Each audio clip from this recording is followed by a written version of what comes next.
Right, so I'm back in Shanghai and I've met up with Luke. Now, Luke is a young English chap that's been in China. How long have you been here now?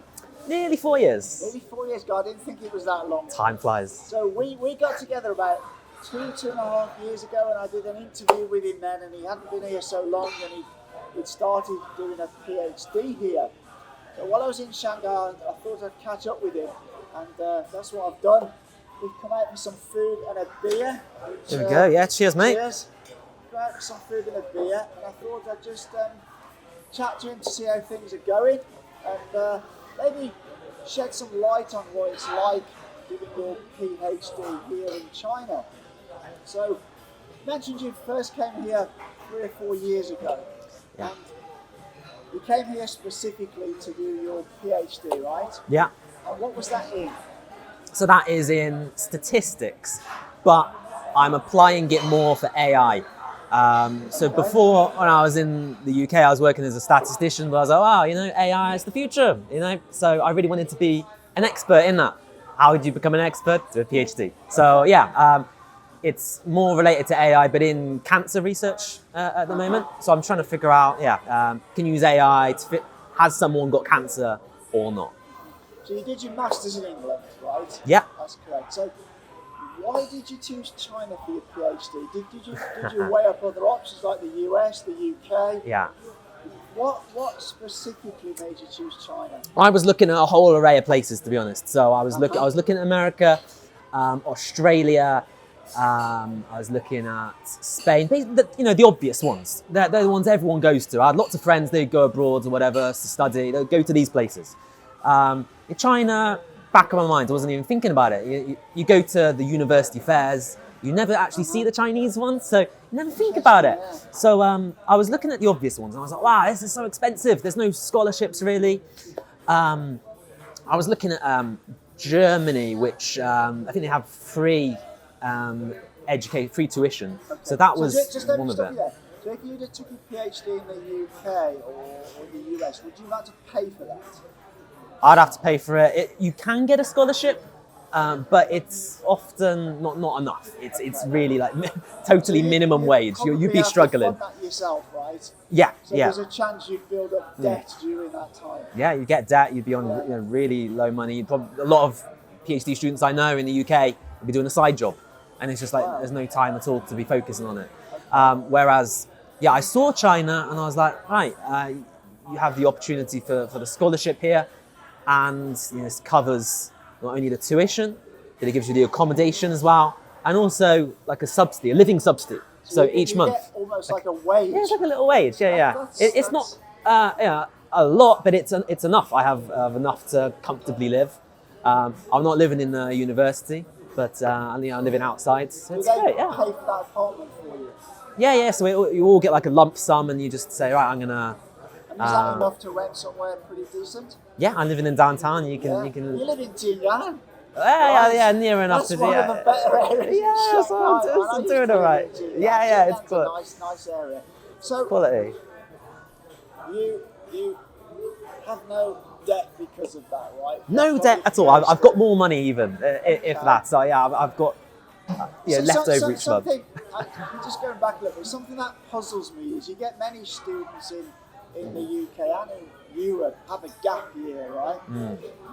But very few of those people you ever hear them talking about coming to China. They'll go to other Southeast Asian countries, Indonesia, Thailand, these kind of places. But you never hear many of them talk about coming to China. That puzzles me a bit because as you prove with your YouTube channel, China has a lot to offer, doesn't it? It has a lot of places you can go. It has jungles, it has forests, it has beaches, it has mountains, it has lakes, it has sport, it has skiing, it has everything, doesn't it?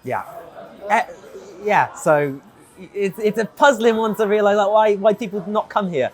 And you look at my university as well. There are some foreigners, but there are not as many. But so I think the target is trying to get more and more. But I think it all goes back, like I was saying before. In the UK, no one talks about it. There's not enough promotion for it. Maybe, for example, the Erasmus scheme. That's the way you can do the gap year or whatever.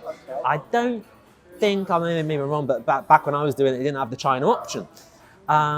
Maybe people think, you know, going to China, totally different language as well, I'm not going to be able to do it. But, you know, the top unis in China for me, you have the English option. So you're taught in English, are you? yeah, it's mostly English. So actually, when I was in my first year, there was a couple of Chinese classes I had to do. And that was when I couldn't speak any Chinese at all. Yeah, but I still passed when it. I first met you, Chinese was sort of beginner intermediate, and now it's like intermediate to expert. Now it's better, so maybe I learned a lot from those classes. But they would give me extra resources, like these are the English books that you would need. The slides, whenever it's at university, even they'll speak in Chinese. It kind of depends on the major, but for most of the majors, my other friends as well, it would all be written in English, so you could at least follow it, and you'd always get extra support and all of that. So it was difficult, but it was okay. It was manageable for me. Yeah. Of course, yeah. Studying it is challenging. Is it the Chinese government that pays for your scholarship, or is it the local government here? So there's a couple of scholarships. There is the Chinese government, and then there is the Shanghai government. So I applied for the Chinese government one, but I missed the deadline. I thought they were going to give it me, but I didn't manage. So they transferred me to the Shanghai one. Okay. But all of my friends, they've got the Chinese one, which is actually better, because that's rather than the Shanghai one, because the Chinese one you can extend a year. You can do an extra one. The Shanghai one, it expires. So mine expires in a few months actually. So after then, yeah, so I've got to hope I graduate soon. So, and as part of getting that scholarship, that allowed you to get a student visa here as well, is that correct? Yeah. So you once you've got the scholarship and you've got all that, you prove you can fund, you get the visa. Yeah. Okay. And you're still on that at the moment, is that correct? Yeah, I am. Yeah, just for a few more months. And when does because you're almost at the end of your PhD now, aren't you? I am, yeah. So that's one of the questions you should never ask a PhD student. When are you going to finish? Okay. They never know. But it's a difficult one, yeah. I'm hoping it'll be this year. I'm in my final year now. But it's all about, you know, when can you get your thesis done and everything. So I'm hoping this year, yeah. So all you've already got your thesis done, right? No, I haven't done. Okay. So I'm writing that now. Okay. So it's all about trying to publish the papers as well and all of this. Yeah. So you have to get published in a respected or a known journal. Yeah, it's got to be an SCI journal. So it's got to be a certain impact factor. Yeah. So it's is that a worldwide thing, or is that just within China? Or that is a China thing. So so that's one of the things I think why it's better in China. I always look at it as the quality and what are you coming out of the degree for? You don't want to do something that's easy. And I know in the UK, if you're going to do a PhD, some places I looked at and they were like, you don't even need to publish any papers. Like, what's the point? You're doing your research.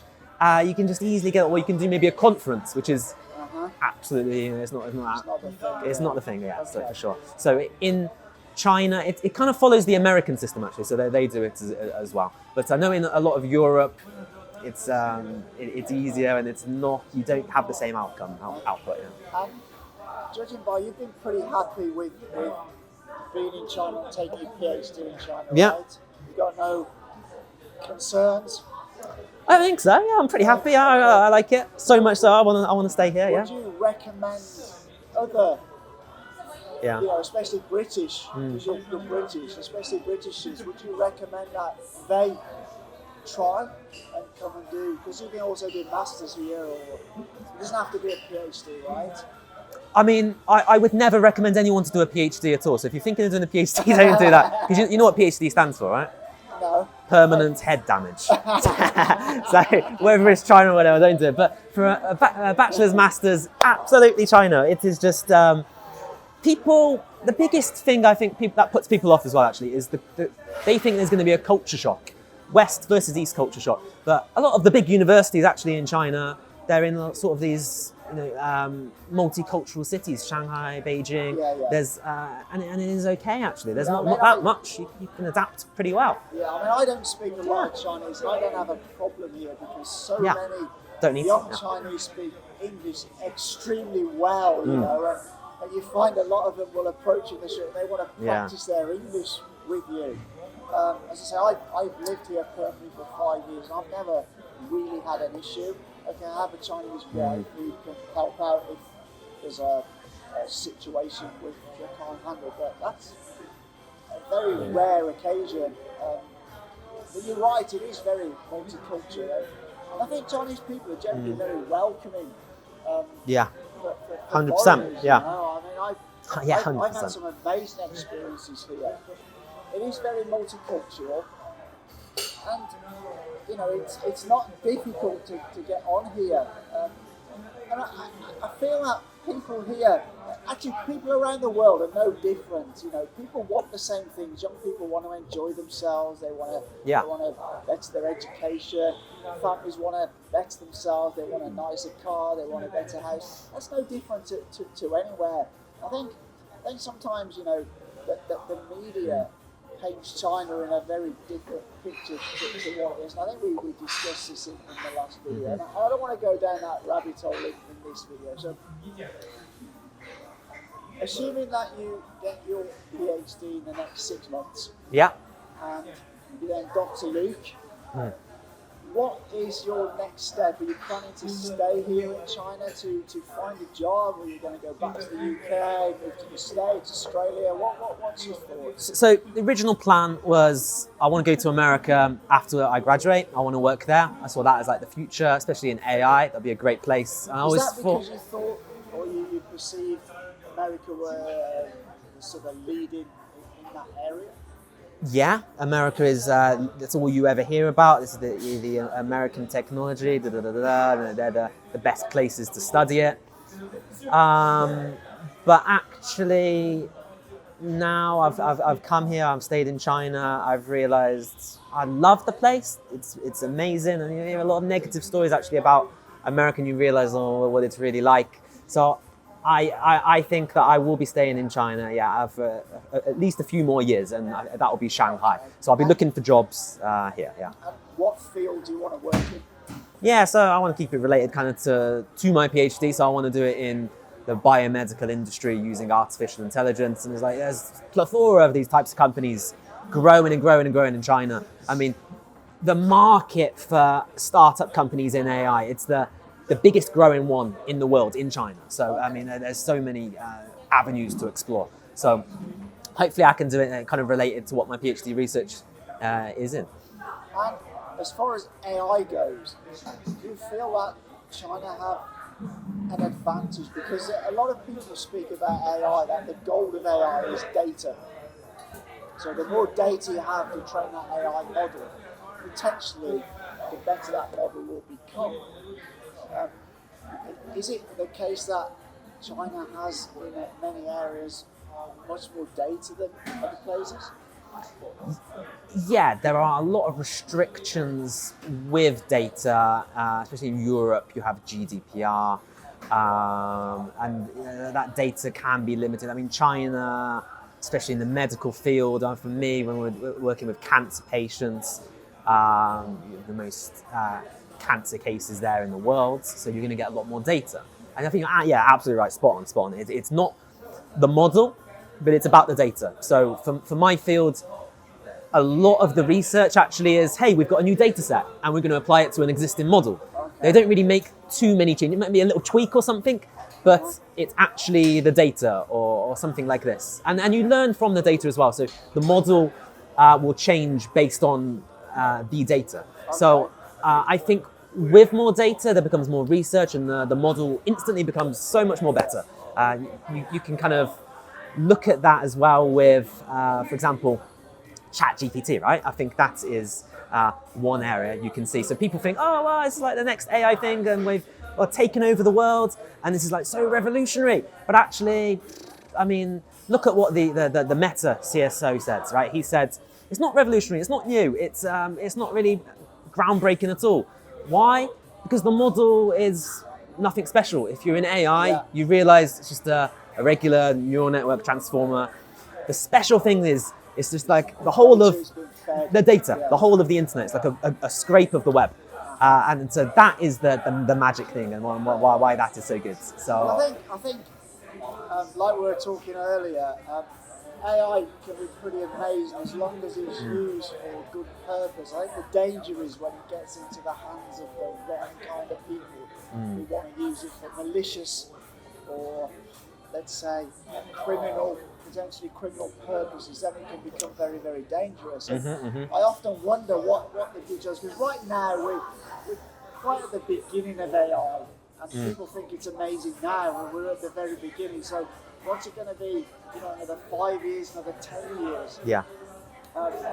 When it's much more sophisticated, it could become quite dangerous, couldn't it? I think there are some risks with it, and we do have to be cautious with AI. Who can access it? Yeah, you're right, criminals and whatever. There's a lot of... How can you control it? Because I remember when the internet first became a thing, there was a lot of talk about, we need to police the web. Take something that's some criminal acts on the internet. It may be criminal in one country, but it's not criminal in another country. But they've found it very difficult to find some central body to police the internet. And you could argue is policing it. So how are they going to do that with AI? That's the concern. I think that the $6 million question. How are they going to actually control it? I think there has to be some regulations. It can't be as open as it is, and we've seen with Elon Musk and a lot of these CEOs, they do want it. And I mean, look, just like the internet, people were worried, they were skeptical with all this kind of technology and what we're going to do with it. We have to live with it. This is going to be something that we will live with, absolutely. And I mean, look. There are restrictions. There is censorship with the internet. You can do that, but I don't know. It's something we're going to have to look into. I think with education as well, people were worried when the internet comes out. Oh, everyone's going to be cheating and whatever. And now you're looking at ChatGPT or whatever, and AI itself. People are going to be cheating. So, but actually, it's not cheating. I think it's kind of funny. This is because I'm obviously a lot older than you, and when I was at school, it was just when calculators become available. And it was like, oh my God, there was all this controversy over whether you were allowed to use a calculator. For a couple of years, it was like, not sure. And then it was embraced because, it's like, you don't need to remember everything. You need to know how to apply things. And like, I've used ChatGPT to really, really good use to as an assistant. So I've used it to sort of more mundane things like, I'll often say, before, a few months ago, I'd sit there, I need to get a bunch of keywords for this video to put in the tags in my YouTube video. Now I can just go to ChatGPT, write me a comma-separated list of 40 tags based on this title, and it comes up with now probably 50% of it I would have guessed myself, but ChatGPT's done it in 10 seconds where it might have took me half an hour. Yeah. So it's things like that, where I think to use it as an assistant, and it can be, and this is again where it's not necessarily cheating, but you can use it as an aid. Yeah. And I think that's really legitimately a good use. 100%. And that's what I mean. So like with Google, people worried, but actually it's an aid. It's a tool that can help. And I think we are making also AI models which can detect, is this written by ChatGPT? You can use an AI to detect the AI. I mean, so I don't think it will be as powerful as, you can write a whole essay and it'll be perfect. Because actually, what is this? This is, you look at what the model is, ChatGPT. It's a predictive model. It uses information. And if you put in the same prompt twice, more than likely you're going to get the same outputs, actually. So very similar. Yeah, very similar, like the same idea. So it is easy to check, for plagiarism or whatever. So whenever I do my research, I don't do it for content creation. I think that's silly. But what I do it is to structure things. Like I want to get ideas. and things like that. So I want to do my research on this topic. Can you give idea like what should I base it on? How should it be like my thesis? Like something like an outline, and then you can keep going on from there. But so I think maybe we need to maybe reform possibly the education around artificial intelligence. Well, I actually feel that. I don't know a massive amount about the Chinese education system. I know more about the English education system. I feel that the education system in the UK is just not preparing people for the workplace. You know, we still spend a lot of time on, you must have good handwriting. and I think, wow, I think we should be spending a bit more of that time giving those younger people more digital skills, because I can envisage it in a number of years' time. Well, even now, will we be communicating with handwriting? No, it's a thing of the past. Think yeah. Not, we will be talking to things. You look at things like Siri. There's a new AI program based on ChatGPT called Perplexity. Yeah. Phenomenal. You just talk to it. I just find that. Why are we wasting so much time with kids saying, you're going to have really neat, legible handwriting when they will leave school? They probably won't actually do that much handwriting. Okay, they need to handwrite, that's a good skill, it's a good motor skill. But to concentrate so much on it, and I still feel that in British education, we're not equipping people with enough digital skills. I know this kid. He's about, I think, 10 or 11 years old, and he's so good at coding. He knows a lot of like university level mathematics and such. A lot of these kids now in China, there's a lot of emphasis on education. Yeah. So I mean, there are pros and cons of both.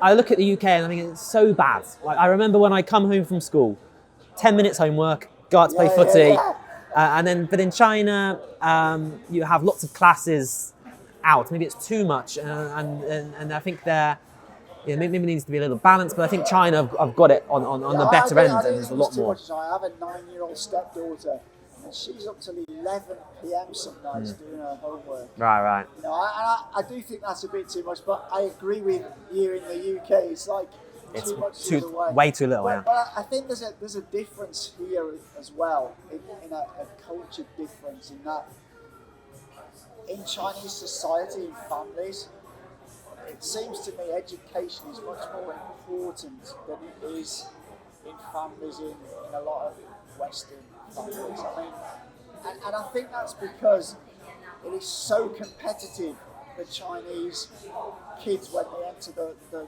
sort of work arena. Yeah. That if you got slightly better than the next kid when you apply for that job, it's going to stand you in a bit better stead of getting that job, Because I think there's a major change going to occur in the working environment over the next 10 to 15 years with the advent of AI and other technologies like automation and stuff like that. There's going to be a very different workforce needed in the future. Yeah, it's all going to be around AI for sure. And although I don't think it will take the amount of jobs away, I think there'll be as many, if not more jobs, but they'll require a much higher skill level than they previously did. Yeah, so it'll help with society, I think, for sure. I mean, we don't need to do the mundane tasks. Yeah. We can have more advanced. I think there will be more pressure. So I think I also feel, though, that there'll be people who will struggle to achieve that levels of education. So I think there's issues there, I mean, it's funny because when they used to talk about AI 5 or 10 years ago, they go, it would be, people who do mundane jobs that are all gone. But now with some of the new stuff, it's like, maybe teachers and solicitors and lawyers and insurance underwriters and things are starting to maybe be some of the first jobs that will go. Whereas if you're a construction worker, you might be safe because it's a lot harder to get AI to build things than it is to research documents, which is potentially what lawyers do. So I think things are changing as we go on, but I do think that there'll be a lot of new jobs coming. If you look at jobs over the last sort of 10 years, there's loads of jobs that are now available that were not even existing 10 years ago, like data analysis, AI engineers. Most of these jobs didn't exist 10 years ago, and I think in the next 10 years there'll be lots of new jobs. You know, we're already seeing like jobs for AI prompt engineering. Yeah, 150K a year. But it's going to require a higher sort of level of skill, and I think personally, I think China are kind of already seeing that and preparing for that more than the West. Yeah, I think so. I mean, you just look at the amount of AI research in the world. Who publishes the most? Can you take a guess? It's China by far. I think right now, America, they're in the lead, but you just have to see where are we heading? Where are the AI companies? Where is the AI research? That's like the principle. I mean, I'm just thinking about the UK. I remember my maths class was so tiny. No one studied mathematics, and then you come here. It's hard. It's difficult. Well, yeah, it is hard, but then you come here. There's hundreds. I mean, there's other countries. There are loads of math students, but in the UK, India actually. Yeah, India, absolutely. Yeah, they've got some. But I just think, sort of culturally, there's more importance attached to education. Certainly here in China than I've experienced back in the UK. Yes, there's a lot more pressure, and I wonder if things will change. You know, because the economic landscape is also shifting as well. I mean, the UK is going pretty down. I mean, you could have no degree. You could be a hairdresser, and you can get a house. I mean, you don't even have a job, and you can get a house from the council. You know, in China, you have to go to the best university to get a good job. And so that's why I encourage a lot of people to come here. You can go to a lot of good universities here. I mean, 10 years ago, a lot of the top universities in China, they weren't as well known. But if you look at it year by year, the rankings, I don't like to look at the rankings. I do think they're a bit biased, but you do notice there's a lot more each year. Well, I think also, Luke, I think there's an interesting shift going on, and I can back this up. So I was talking to a guy when I was travelling back to here. His son is currently studying in the US. This guy spends half his time in the US and half his time here. He's a supplier of components to the US. He has his business in Shanghai. Currently, his boy is studying in the US, and he said to me, "Dad, I want to come back to study in China." I also know my wife's friend has a very bright lad. He's just about to go to university, and he had the option of studying in the US, but he's actually got a place in Tsinghua, and he's taking that place in Tsinghua over a university in the US. You know, getting into Tsinghua, he could have probably gone to a fairly top university in the US, but he's chose Tsinghua. And I think there's a bit of a shift going on that more and more Chinese students, where 10 years ago it was like, no, we want to go to the US, we want to go to the UK. Now more and more of them are saying, well, actually, we prefer to study in one of the top Chinese universities. And that sort of says quite a lot about Chinese universities, doesn't it? Yeah, I think so. And I actually, in my video, I've made a few videos about university in China, and I get a lot of people actually, they'll message me and be like, say, hey, I really love your video. I think Chinese university, never knew about that. I never knew how amazing it is. And they said, can you give me some more information? How can I apply? And I know, several people have helped them apply. That's really good. And I encourage you to go and check out Luke's channel and watch his videos on university, because the difference is here is that even if you have to pay for your tuition, it's significantly less at a university here than it would be at a university UK or Europe if you have to pay for it yourself. I don't know, is it 3,000 yuan a term or something here for university? I think 4,000, but if you get the scholarship, it's free, so I'm not sure. But even if you have to pay, it's significantly cheaper than what. And on top of that, it's not only the fees are way cheaper, but your cost of living here is significantly less than what it would be in the UK. So you could attend university here. You could your fees will be far lower, even if you don't have a scholarship, which you could potentially get. Oh, and also the dormitory fee is absolutely ridiculous. Like for the rent, it's 1,000 for one semester. 1,000 yuan is like a little over £100, so that's what you're paying for 1 week in the UK. Crazy, man. Yeah. And they're not bad, are they? They're not too bad. Yeah, no, it's fine. Yeah. So and you've got the canteens as well. I remember in the UK, you'd have one or two canteens. You're paying £6, £7, £8. You get no options. In China, you have hundreds of options. There's loads of canteens. You got like restaurants as well, but it's all 10 RMB, something like that. So they really treat the students. The university isn't making money at all. Yeah, sure. And so I think easily that cost of living. It's way lower, isn't it? Yeah. Hands down. Even Shanghai is such an expensive place, but you can easily live here. I live in Shenzhen, which again is one of the most expensive cities in China, and it's still way cheaper. Even things like utilities, like your gas and electric, they're probably a quarter here of what they are currently in the UK, maybe even less. You know? So it is super cheap. And also, the other thing here is when you have to rent a place, the rent is like not sort of directly proportional to the value of the property like it is in the UK. So in the UK, you want to rent an expensive house, your rent will be really, really high. Yeah, here you can live in some really nice areas and your rent's relatively low, even if the cost of buying that place is very, very expensive. So there are all these things, and the bonus is you'll possibly even, unlike me, you'll possibly even learn another language. And Chinese is a great language to have, as Luke can testify to. Yeah, no, I for sure. And I mean, I've got to emphasise as well, other than the cost of living, but also what the university offers. I think there's so much more research opportunities here. So in the UK, we'd just do our research with a professor or whatever, but here in China, I've got a huge lab. We all work together. There's like 40 of us, each all the time collaborating with the students, professor. But also we'll work with companies. So I'm working with this Chinese company. They're actually in America. Their office. So I'm working with Americans, and they'll give us the data as well. So they'll kind of like pay us to do the research for them. So there's a lot of opportunities for the research, whereas in the UK you don't. But also, there's so many acclaimed scientists, mathematicians, or whatever major you're doing. The experts, they'll come in, or maybe it'll be online. You get so many seminars, as opposed to when I was in the UK.